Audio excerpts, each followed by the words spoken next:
Hello friends, welcome back to our YouTube channel Want to Stay. Today in this video, let's learn about how to sign up to OkCupid app. So let's get started. At first, let's get into the app. So here it is. Now click on Join OkCupid. Now enter the email address, check mark and click on Next. Enter the password and click on Sign Up. Now enter your first name, enter date of birth and click on Next.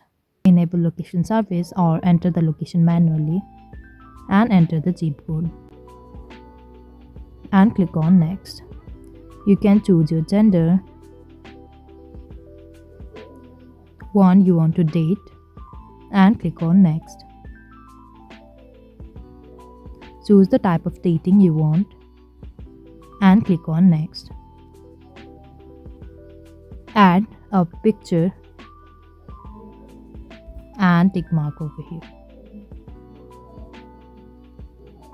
and click on Next. You can add something about yourself next and click on Get Started.